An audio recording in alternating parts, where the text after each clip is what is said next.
오늘 읽으신 말씀으로 말씀 제목이 성도, 하나님의 은혜를 삶의 문제보다 더 크게 여기다 제목으로 하나님 말씀 전하도록 하겠습니다.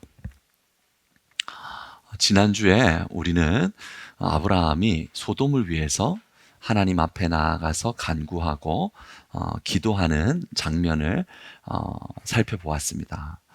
50명에서 시작하여서 10명까지 내려가기까지 무려 6번에 걸쳐서 하나님의 긍휼에 호소하였고 하나님의 자비를 구하였습니다.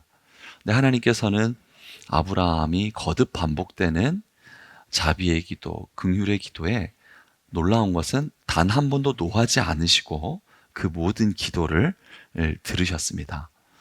우리가 이 사실을 통해서 깨달을 수 있는 것은 하나님께서는 심판을 원치 않으시며 또 용서를 원하시는 하나님이시다.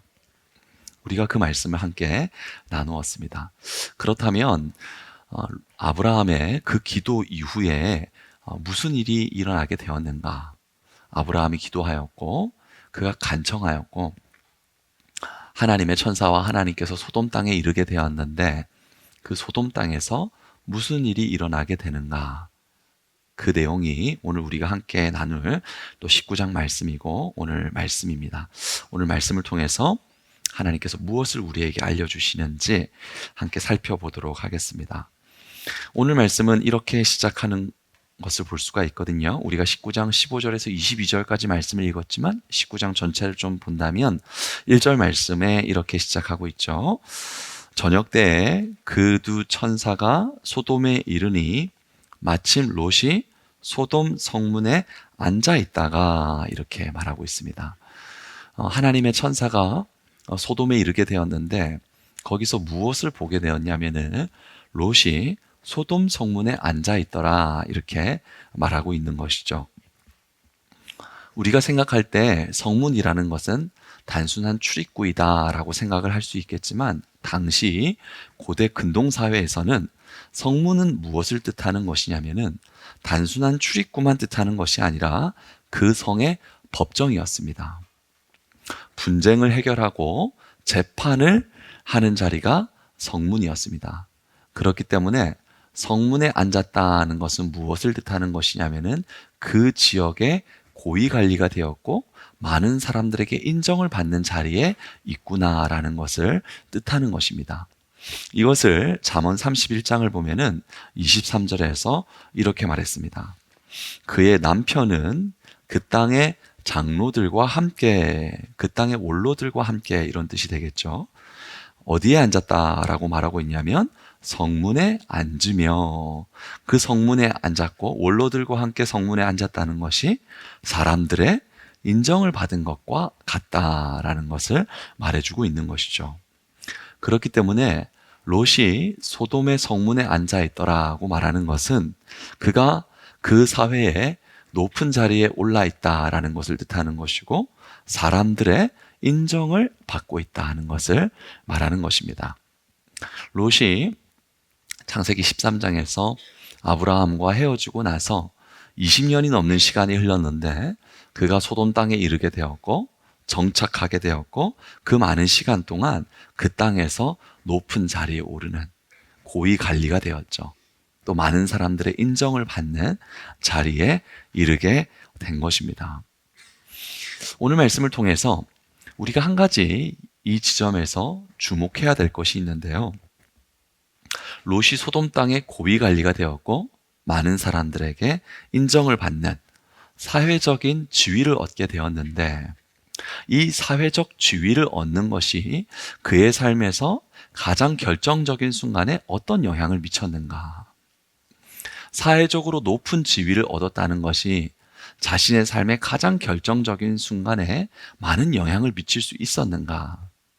성경은 우리에게 무엇을 가르쳐 주시냐면은 우리가 이 땅을 통과할 때 사회적 지위를 얻는 것이 있지만 그것보다 더 중요한 것이 있다는 것을 우리에게 알려주고 있습니다.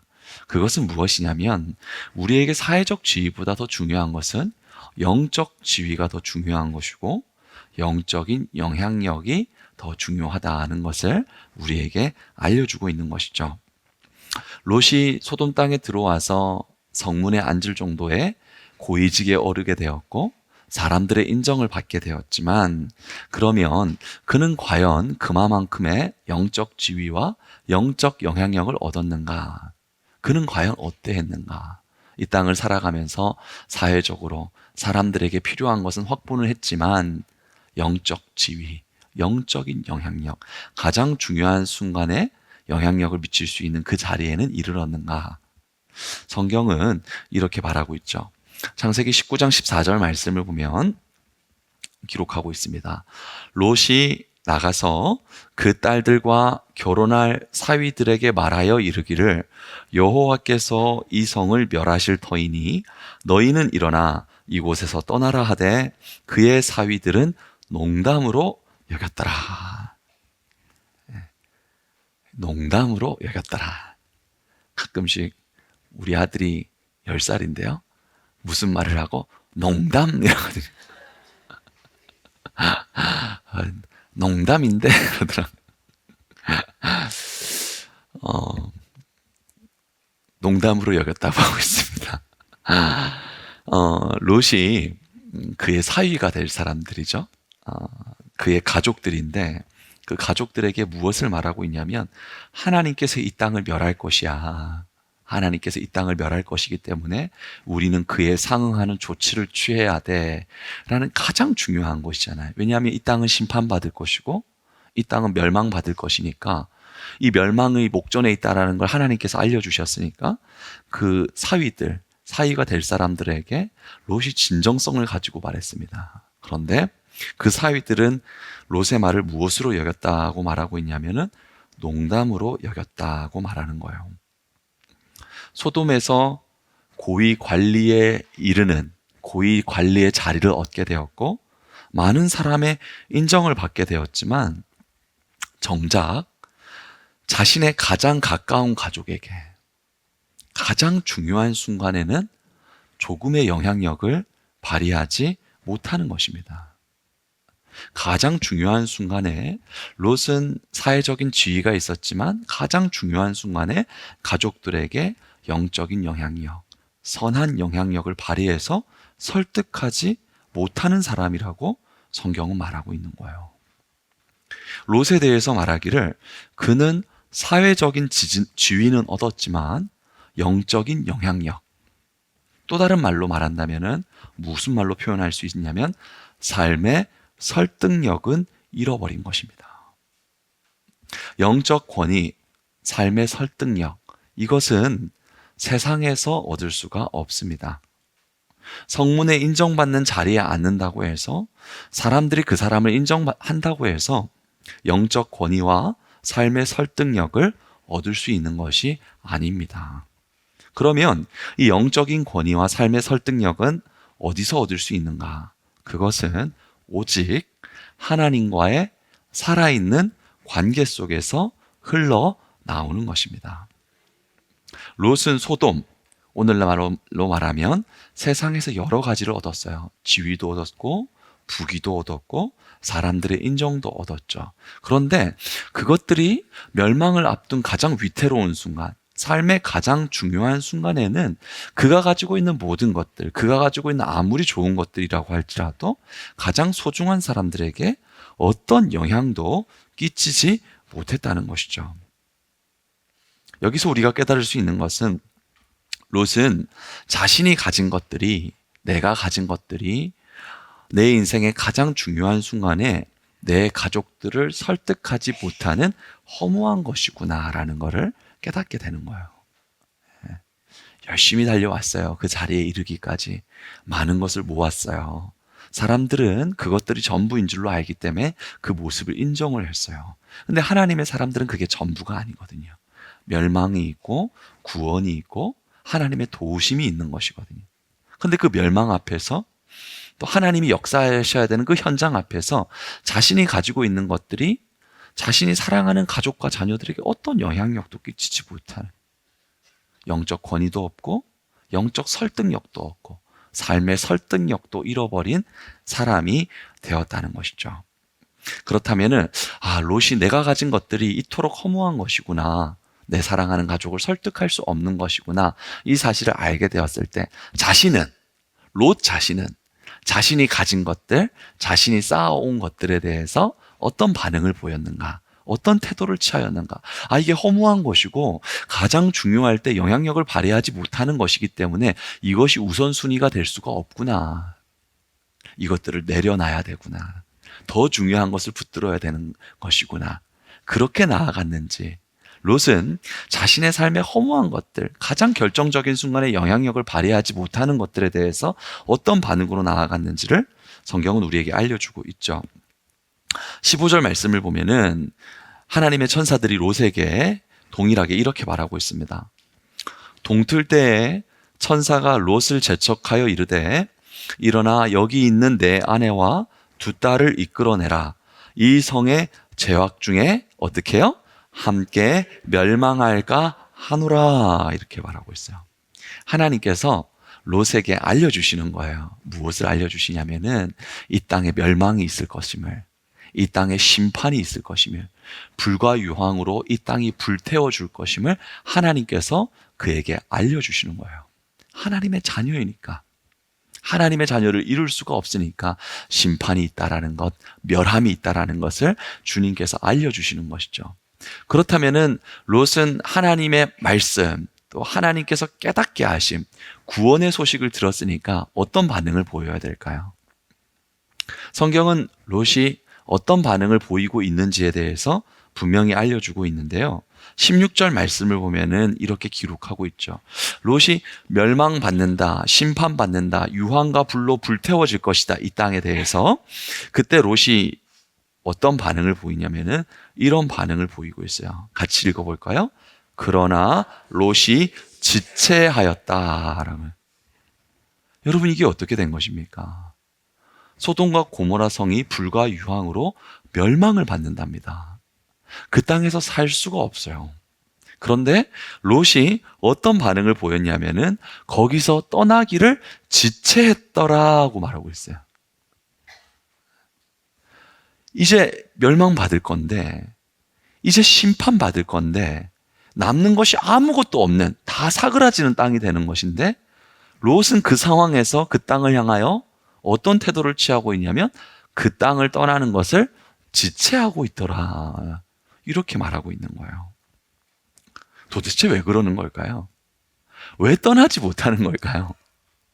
멸망받을 건데, 심판받을 건데, 조금 더 피부에 와닿게 필요하면 아무 쓸데기 없는 건데 왜 떠나지 못하는 것일까요? 롯이 떠나지 못하는 이유를 이해를 하려면 그가 소돔에서 쌓은 것들의 무게를 살펴봐야 돼요. 수십 년 동안 소돔에서 살았죠. 정착을 했고 사람들에게 인정을 받았고 성문에 앉는 고위직에 오르게 되었습니다. 그 자리에 이르기까지 많은 것들을 획득하게 되었겠죠. 그런데 소돔을 떠난다는 것은 무엇을 말하는 것이냐면은 그 모든 것을 한꺼번에 잃는다는 것을 뜻하는 것입니다. 그러니까 롯의 지체는 무엇이냐면 평생에 얻은 모든 것을 내려놓고 떠나자니 망설여지는 거예요.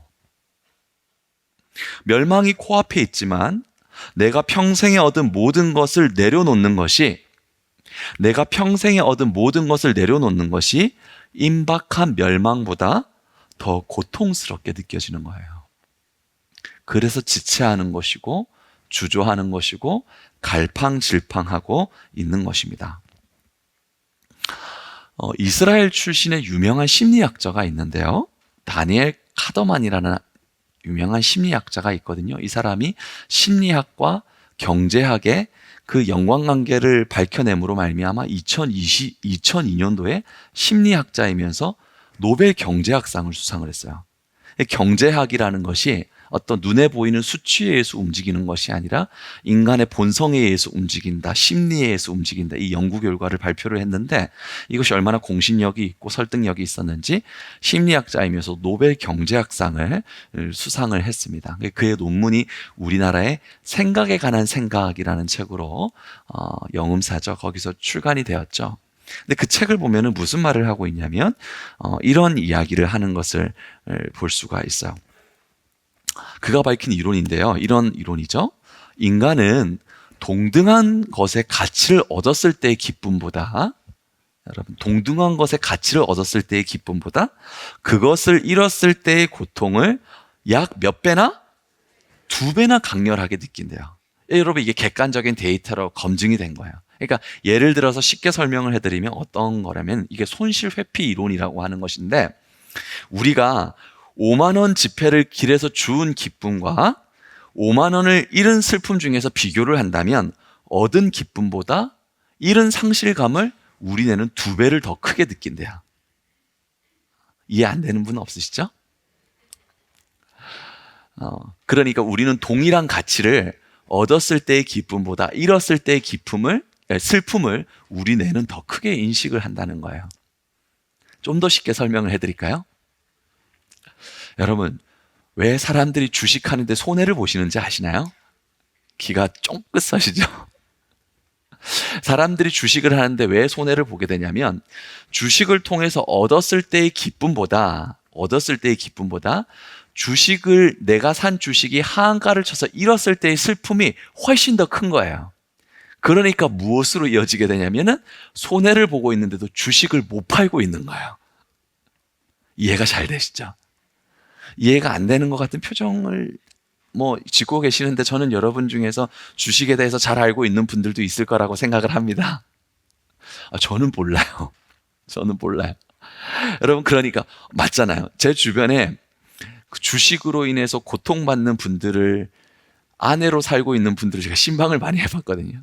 목사님, 남편이 일어나면은 아침에 비트코인 수치부터 확인을 해요. 주변을 보면은 주식을 통해서 무언가를 얻었다는 사람들도 있지만, 제가 가까운 성도들을 보면 잃은 사람들이 다 많거든요. 왜냐하면 잃은 것의 상실감이 더 크기 때문에, 그것을 회복하기 위하여서 적당한 시점에 매도하지 못하는 거야. 그래서 주식을 하면 여러분 손해를 봅니다. 경제학 시간은 아니에요. 이것이 무엇이냐면은 손실 회피 이론이에요. 여러분 잘 들어보세요. 지금 롯이 어떤 상황 가운데 있는 것이냐면은, 그 땅을 떠나서 영생을 얻는 기쁨과 자신이 얻은 모든 것을 내려놓는 슬픔 중에서 무엇을 붙잡고 있냐면, 자신이 잃는 것이 더 크다고 여기기 때문에 지체하고 있는 거야. 이것이 신앙 과정에 여러분 동일하게 나타나는 거예요. 하나님께서 우리에게 주시는 것이 참으로 크고도 놀라운 것이 더 많이 있는데, 그런데 주님을 통해서 얻는 것보다도 내가 가지고 있는 것을 내려와야 되고, 내가 가지고 있는 것을 비워야 되는 손실이 너무나 더 커서 그거를 내려놓지 못하고 있는 거예요. 그게 우리 신앙의 모습이에요. 성경을 한번 볼까요? 이것을 어떻게 증명하고 있는지. 여러분, 광야 이스라엘 백성을 보겠습니다. 그들이 그 광야를 통과할 때 민수기 11장 5절 말씀을 보면은 뭐라고 얘기를 하냐면 이렇게 얘기를 해요. 우리가 애굽에 있을 때에는 값없이 생선과 오이와 참외와 부추와 파와 마늘들을 먹은 것이 생각나거늘 이제는 우리의 기력이 다하여 이 만나 외에는 보이는 것이 아무것도 없도다, 이렇게 말하고 있어요. 그러니까 이 이스라엘 백성이 하나님께서 얼마나 많은 은혜를 베풀어 주셨습니까? 애굽의 열재앙을 경험하게 하셨잖아요. 모든 재앙이 애굽 땅에 내리는데 이스라엘 땅이 사는 고센 땅에는 재앙이 내리지 않잖아요. 하나님께서 큰 기적을 베풀어 주셨죠. 여러분 믿으십니까? 그리고 홍해 바다를 마른 땅으로 지났잖아요. 너무나도 큰 은혜를 주셨죠. 그리고 지금도 그들이 경험하고 있는 것이지만, 밤에는 불기둥으로, 낮에는 구름기둥으로 하나님께서 눈동자와 같이 그들을 보호하고 있지 않습니까? 여러분, 그러니까 하나님께서 그들에게 얼마나 큰 은혜를 예비하고 계시겠어요. 얼마나 선하신 주님이시고 좋으신 주님이시고 영광스럽고 복된 것을 그들을 위해 예비하고 있겠습니까? 그런데 하나님의 자녀들이었지만 이스라엘 백성들이 뭐라고 말을 하고 있냐면, 나는 하나님이 내게 주실 좋은 것들은 보이지 않고 내가 그 땅에서 먹었던 생선과 오이와 참외와 부추가 그립다라는 거예요. 하나님이 준비하신 크고 놀라운 것들을 보지 못하고 그저 지금 내 손에 붙잡고 있는 그것만을 붙잡고 가겠다는 거죠. 이게 여러분 얼마나 어리석은 모습인지 몰라요. 이 이스라엘 백성의 지체와 오늘 말씀에서 만나는 롯의 지체가 다르지 않아요. 사랑하는 성도 여러분, 하나님께서는 여러분의 삶을 위해서 복되고 영광스럽고 좋은 것으로, 선한 것으로 예비하신 하나님이십니다. 여러분, 그 주님을 바라보면서 믿음의 발걸음을 내디디세요. 내가 주님 앞에 내려놔야 되는 것이 있다면, 주님 앞에서 소중하지 않다고 여겨지는 것들이 있다면 여러분 그거 붙잡지 마세요. 여러분의 자존심, 여러분의 신앙의 습관, 그거 중요하지 않아요. 그거 왜 붙잡고 있어요? 하나님이 얼마나 좋으신데요. 하나님이 얼마나 좋은 것을 우리에게 주려고 예비하고 있는데 그 자존심 붙잡아가지고, 여러분 그거 아무것도 아니에요. 그걸 왜 붙잡고 지체하고 있는 것입니까? 여러분, 이 손실 회피 이론을 성경에서 어떻게 다루고 있는지를 볼까요? 마가복음 10장 29절을 보면은 주님께서 이렇게 말씀하십니다. 예수께서 이르시되 내가 진실로 너희에게 이르노니 나와 복음을 위하여 집이나 형제나 자매나 어머니나 아버지나 자식이나 전토를 벌인 자는 현세에 집과 형제와 자매와 어머니와 자식과 전토를 받되 몇 배를 받는다고요? 안 믿어지니까 작게 대답하시는 것 같아요. 여러분, 몇 배나 얻게 된다고요? 100배나 얻게 된다고요. 우리 내에 각인되어 있는 죄인의 손실 회피 이론 자체를 깨뜨려 버리는 거예요. 그리고 주님께서 말씀하시기를 박해를 겸하여 받는 일이 있지만 내세에 무엇을 받지 못할 자가 없느니라, 영생을 받지 못할 자가 없느니라. 주님께서는 무엇이라고 말씀하시냐면 우리가 잃는 것의 2배를 얻는 것이 아니라, 2배의 고통을 느끼는 것이 아니라, 우리가 주님 앞에 내려놓을 때 하나님께서 우리에게 갚아주시고 하나님께서 우리에게 은혜를 주시되 100배의 은혜를 주신다는 거예요. 이 사실을 깨달았을 때 바울은 무엇이라고 말했냐면은 빌립보서 3장 7절 말씀을 보면은 이렇게 말하고 있죠. 같이 한번 읽어보겠습니다. 그러나 무엇이든지 내게 유익하던 것을 내가 그리스도를 위하여 다 해로 여길 뿐더러 또한 모든 것을 해로 여김은 내 주 그리스도 예수를 아는 지식이 가장 고상하기 때문이라. 내가 그를 위하여 모든 것을 잃어버리고 배설물로 여김은 그리스도를 얻고 라고 말했어요. 이 땅에서 얻은 것들 있죠. 삶의 방식들 있죠. 내 삶에 쌓아온 것들 있죠. 바울은 내가 하나님을 바라봤을 때, 내 안에 그리스도로 충만해졌을 때 예수님으로 말미암아 얻을 수 있는 것이 너무나도 크고 너무나도 영광스럽기 때문에 내 자존심, 내가 가지고 있는 것, 내가 쌓아온 것들을 마치 뭘로 여겼냐면은 배설물로 여겼어요. 조금도 아깝지가 않은 거야. 다 버리고 싶은 거야. 주님의 뜻대로, 주님이 원하는 대로 빚어지고 싶고 주님의 인도하신 대로 가고 싶고. 왜냐하면 그리스도를 얻는 자에게 하나님께서 주시고자 하는 것, 너무나도 복되고 아름다운 것들이 내 눈에 보이는 거예요. 여러분, 이런 신앙으로 나아가는 은혜의 백성들 될 수 있기를 축원합니다. 우리 삶의 방식을 바꾸는 것은 결코 쉬운 일이 아닙니다. 우리의 삶의 방식을 복음의 방식과 은혜의 방식으로 바꾸는 것은 내가 지금까지 살아온 삶의 방식을 부정하는 것이죠. 그렇기 때문에 그것은 힘든 일입니다. 그러나 여러분, 지금까지 내가 살아온 삶의 방식을 붙잡는다고 해서 과연 그것이 우리를 행복하게 해줄 수 있는가? 내가 수십 년 동안 살아온 신앙의 방식, 내가 수십 년 동안 살아온 삶의 방식을 붙잡는다고 해서 그것이 과연 나를 행복하게 할 수 있는가? 롯은 성경에서 무엇이라고 말하는, 그는 의로운 사람이라고 말해요. 의로운 사람이지만 그의 내면은 어떻다라고 말하고 있냐면 베드로후서 2장 8절을 보면 이렇게 말하고 있죠. 이는 이 의인이 그들 중에 거하여 날마다 저 불법한 행실을 보고 들음으로 뭐라고 말하고 있죠? 그 의로운 심령이 상함이라.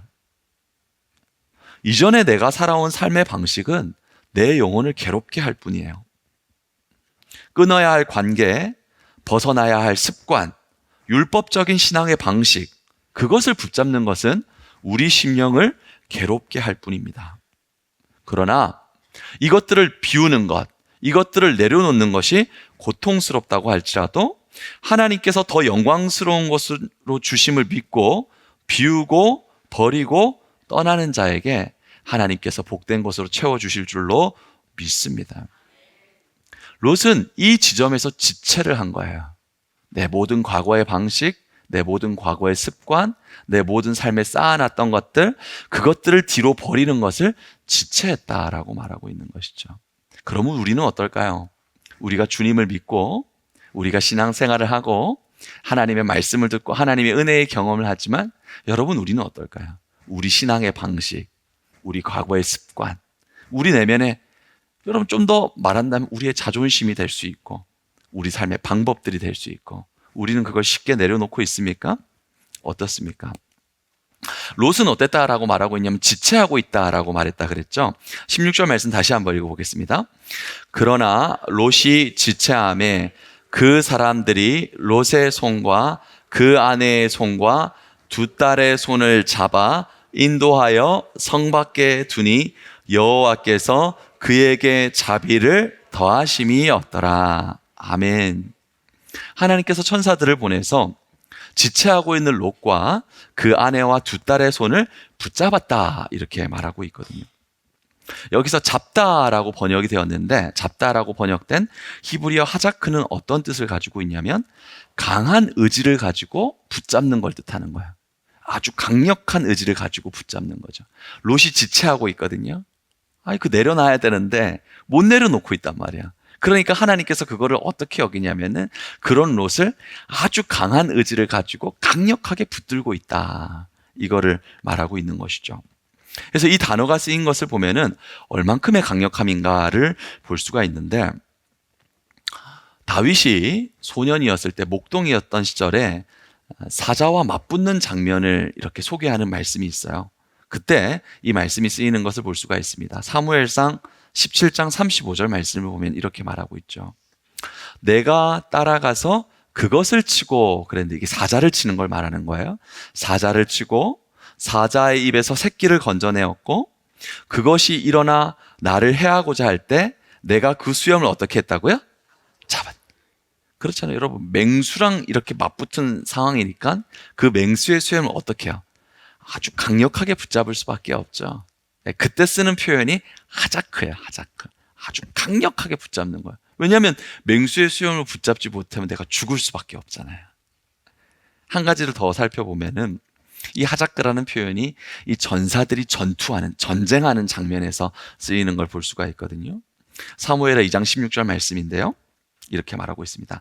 각기 상대방의 머리를 어떻게 하고 잡았다 그랬어요. 이때도 하자크라는 말을 썼다. 칼로 상대방의 옆구리를 찔렀더라. 고대 전쟁에서 상대방을 이렇게 강하게 붙잡지 않으면 내가 죽을 수밖에 없죠. 그를 강하게 붙잡아야지만이 내가 승리를 거둘 수 있지 않습니까? 그렇게 강력한 붙잡음을 뜻하는 것입니다. 하나님께서 롯이 지체하고 있고 롯이 망설이고 있고 롯이 갈팡질팡하고 있는데 주님께서는 그 롯을 강력하게 붙잡는 거예요. 하나님께서 롯을 향하여서 그가 어떤 상태에 있든지, 그가 지체하든지 갈팡질팡하든지 거부하든지 하나님께서는 나는 너를 망하도록 포기할 수 없다. 이게 하나님의 마음입니다. 그래서 롯을 강력하게 붙드시는 거예요. 사랑하는 여러분, 우리는 믿음의 길을 통과할 때 하나님께서 우리에게 주님의 뜻을 알려주시고 구원의 길로 인도해 주시고 하나님의 말씀을 주시는 것이지만 우리는 지체할 때가 많아요. 우리는 갈팡질팡할 때가 많이 있어요. 그런데 그런 우리를 하나님께서는 하자크, 강력하게 붙잡으신다는 것입니다. 그리하여서 하나님과 세상 사이에서, 하나님의 방법과 내 방법 사이에서 우리는 머뭇거리는 것이지만 하나님은 그런 우리를 싫어하지 않으시고 주님께서 붙들어 주시는 거예요. 이 은혜가 우리에게 부어지고 있는 것입니다. 호세아 11장 8절을 보면은 이렇게 말하고 있죠. 에브라임이여 내가 어찌 너를 놓겠느냐라고 말. 내가 너를 붙들지 내가 어찌 너를 놓을 수가 있겠느냐. 이스라엘이여 내가 어찌 너를 버리겠느냐. 지체하고 있죠. 망설이고 있죠. 때로는 어리석죠. 때로는 미련하죠. 그러나 주님께서는 무엇이라고 말씀하냐면 내가 어찌 너를 버리겠느냐. 내가 어찌 너를 아드마같이 놓으며 어찌 너를 수보인같이 두겠느냐. 같이 읽어보겠습니다. 내 마음이 내 속에서 돌이키어 나의 긍휼이 온전히 불붙듯 하도다. 이게 주님의 마음이에요. 롯은 어리석죠. 롯은 지체하죠. 롯은 망설이죠. 그런데 하나님께서는 그를 붙드세요. 절대로 포기하지 않으십니다. 여러분에게도 동일한 줄로 믿습니다. 우리는 아직 부족해서, 우리는 아직 연약해서 망설이고 있고 지체하고 있고 갈팡질팡하고 있지만 놀라운 것은 하나님은 그 강한 붙드심으로 우리를 붙들어 주시는 거예요. 하나님은 갈팡질팡하는 우리를 싫어하지 아니하신다라고 말씀하십니다. 이사야서 41장 9절 말씀입니다. 내가 땅끝에서부터 너를 어떻게 한더라? 붙들리라. 땅 모퉁이에서 너를 부르고 내게 이르기를 너는 나의 종이라. 같이 읽어보겠습니다. 내가 너를 택하고 싫어하여 버리지 아니하였다 하였노라. 아멘. 하나님 우리 싫어하지 않으세요? 지체하고 있는 우리, 때로는 변화되지 않고 있는 우리이지만 하나님 우리 싫어하지 않으세요. 그리고 주님 우리 붙들어 주시는 거예요. 여러분 그 은혜 안에서 하나님의 선하심을 경험하고 주님의 좋으심을 경험하고 우리 마음 문이 활짝 열리게 되는 줄로 믿습니다.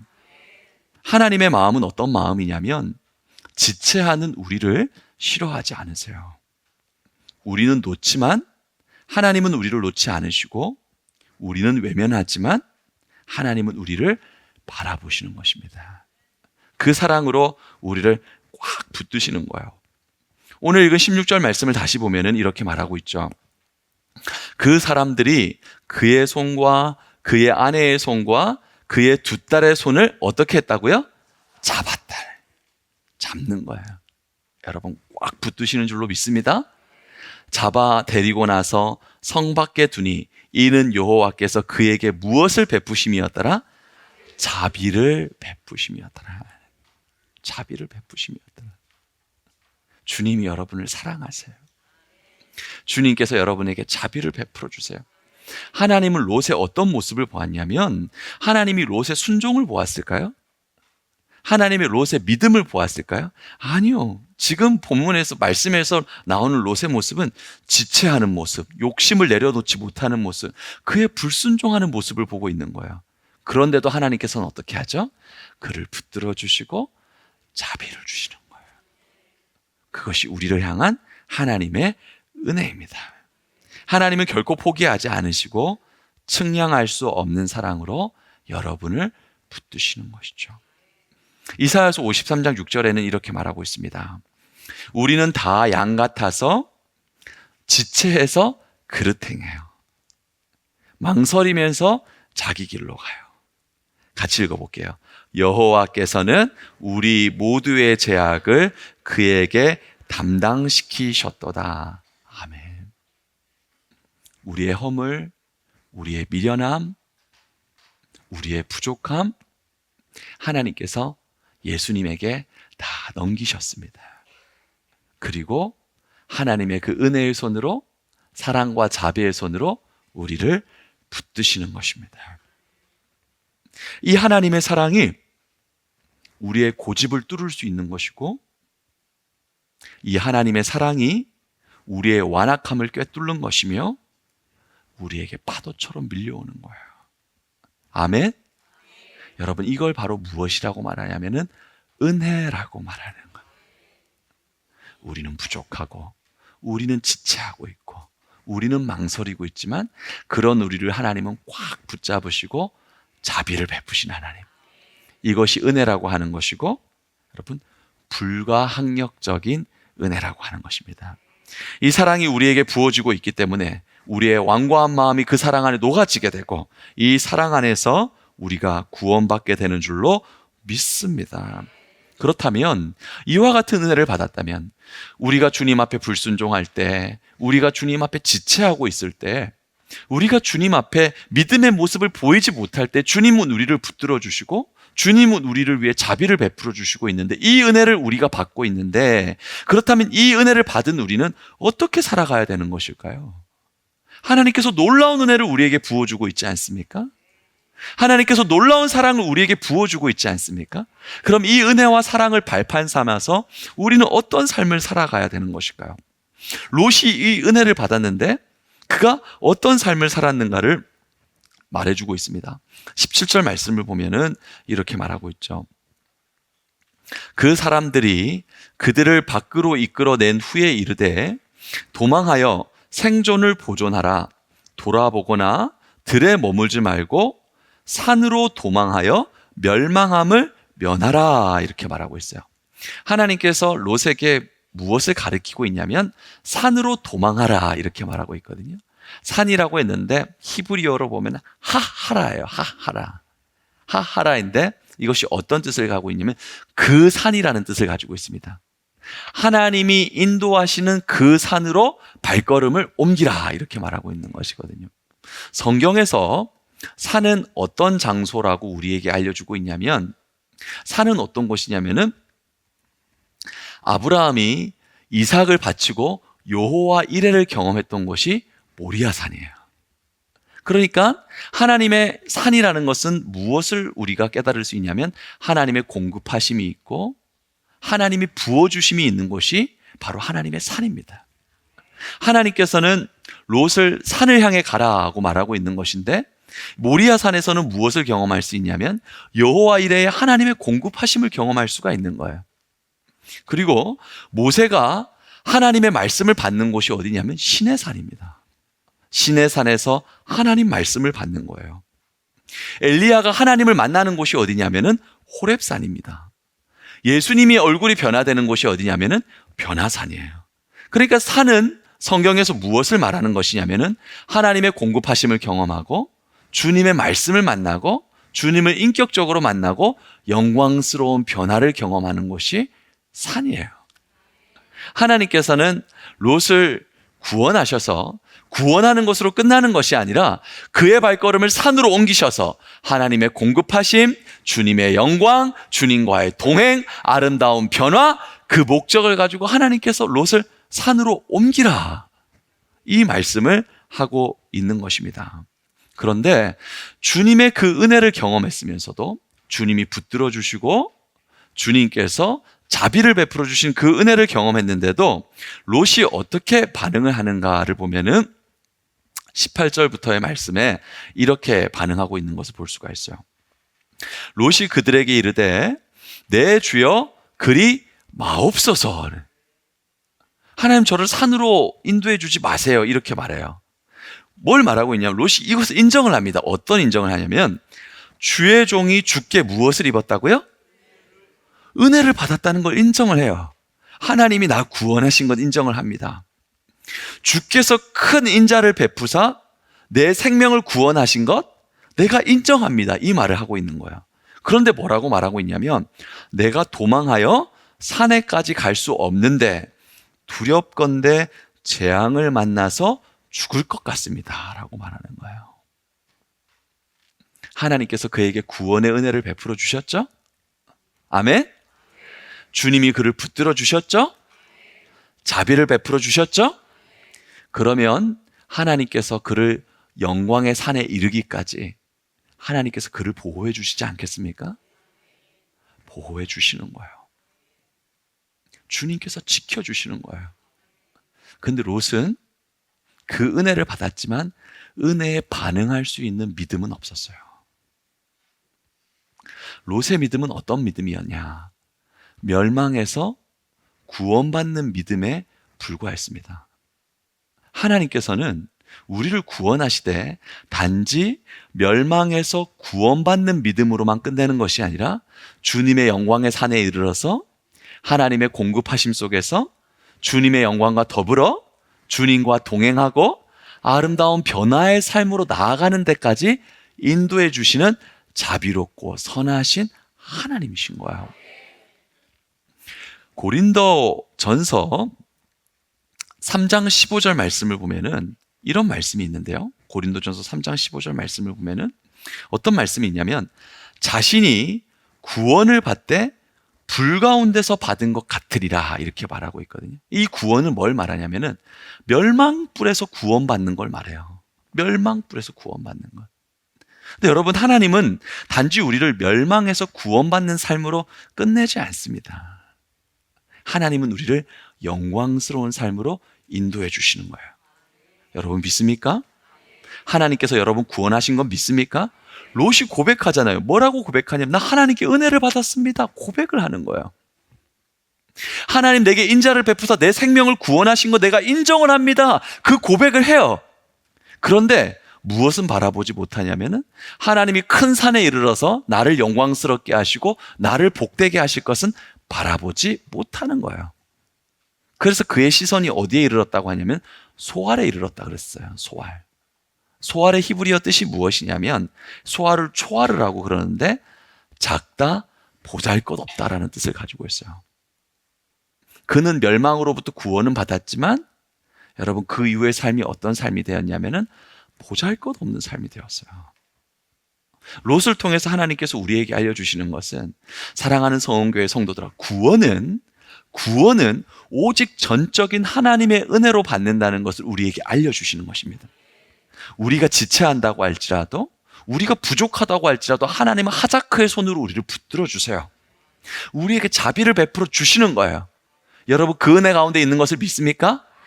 그렇다면, 그 은혜를 받았다면 이제는 그 은혜를 발판 삼아서 하나님의 공급하심이 있고, 하나님의 영광이 있고, 하나님의 함께하심이 있고, 아름다운 변화의 산으로 우리를 이끌어 가시기 때문에 여러분, 발판 삼아 일어나기를 하나님이 원하시는 거예요.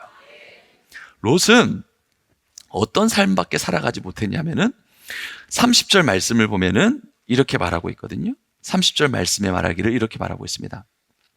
롯이 소알에 거주하기를 두려워하여 두 딸과 함께 소알에서 나와 산에 올라가 거주하되, 그 두 딸과 함께 어디에 거주했더라? 굴에 거주했더라. 여러분, 구원받았는데 어디 거주했다고요? 굴에 거주했어요. 여러분, 이런 안타까운 모습을 보게 되는 것입니다. 사랑하는 여러분, 하나님이 여러분을 붙드시고 자비를 베풀어 주심은 굴 속에서 살아가는 인생으로 인도해 주시는 것이 아니라, 영광스러운 하나님의 산에서 주님의 붙잡으심과 더불어서 주님의 공급하심과 함께 아름다운 변화를 경험하고 여러분, 영광스러운 삶으로 인도해 주기를 원하시는 거예요. 여러분의 삶의 여정을 붙잡고 있다는 것을 믿음의 눈으로 바라볼 수 있기를 축원합니다.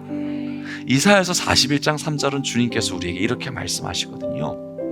나 여호와 내 하나님이 내 오른손을 어떻게 한다고요? 붙들고 있대요.